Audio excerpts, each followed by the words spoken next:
अभी बहुत घूमना बाकी है। बैठो, चाय पीकर जाओ, मैगी खाकर जाओ। अभी तो आपने कुछ देखा ही नहीं। ये पहलगाम हमले से चंद मिनट पहले आतंकियों की ओर से बेसरन घूमने आए पर्यटकों से कहे गए वो आखिरी शब्द थे, जिसके जरिए वे उन्हें वहां रुकने के लिए एक तरह से लालच दे रहे थे। वे अपने शिकार की संख्या और ज्यादा बढ़ाना चाहते थे। रील बनाना किसी की जान बचा सकता है, एक्स्ट्रा चार्ज लगने के डर से कई जिंदगियां बच सकती है, शायद ही किसी ने सोचा होगा। लेकिन ऐसा हुआ पहलगाम के बेसरन में, जहां आतंकियों ने वहां घूमने आए पर्यटकों को अपने झांसे में फंसाने की कोशिश तो की, लेकिन वो कामयाब नहीं हुए और वहां से निकल गए। आतंकी हमले से ठीक पहले आखिर क्या कुछ हुआ था, चलिए विस्तार से जानते हैं।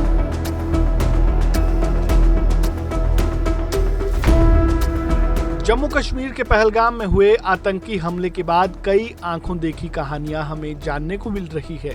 खौफ और डर का वो मंजर जहन में आते ही रोंगटे खड़े हो जाते हैं। ऐसी ही एक कहानी सुनाई पश्चिम बंगाल की पूर्वशा ने, जो पहलगाम में हुए आतंकी हमले से जिंदा बच निकली। जो रील और एक्स्ट्रा चार्ज वाली कहानी आपको हमने पहले बताई, वो सब अगर नहीं हुआ होता तो क्या मालूम पूर्वशा ये कहानी सुनाने के लिए जिंदा ना बच पाती।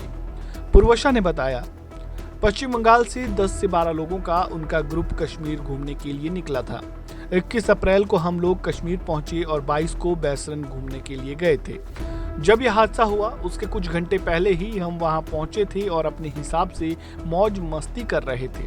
बहुत देर होने के बाद घोड़े वाले ने मेरी एक फ्रेंड के पति से कहा कि 1 घंटे से ऊपर होगा तो पर पर्सन 500 रुपये का चार्ज लगेगा। उन्होंने सोचा 6000 रुपये एक्स्ट्रा लगेंगे, तो हमने अपने लोगों को इकट्ठा किया। हम लोग रील्स बना रहे थे और उसी दौरान हमारी एक फ्रेंड गिर गई तो उसके कपड़ों में कीचड़ लग गया। ऐसे में हम सभी ने सोचा कि इसके भी कीचड़ लग गया है और पैसे भी एक्स्ट्रा लगेंगे, तो हम लोग चले जाते हैं। जैसे ही हम लोग निकलने लगे तो 4 से 5 आदमी आकर घेर लेते हैं और कहने लगे कि अरे आप लोग कहाँ जा रहे हैं, अभी तो बहुत कुछ देखना बाकी है। वे लोग जबरदस्ती हम लोगों को रोक रहे थे, कह रहे थे कि आप लोग चाय पीकर जाओ, मैगी खाकर जाओ। तो हम लोगों ने कहा कि हमें ये सब नहीं करना, हमारी दोस्त गिर गई हैं, उसके कपड़े खराब हो गए हैं, तो हम नीचे जाएंगे।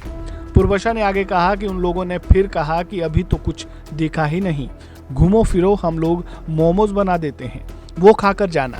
वो लोग रास्ता छोड़ ही नहीं रहे थे। मेरी दीदी ने जब उन लोगों को डांटा तो हम वहां से निकल गए।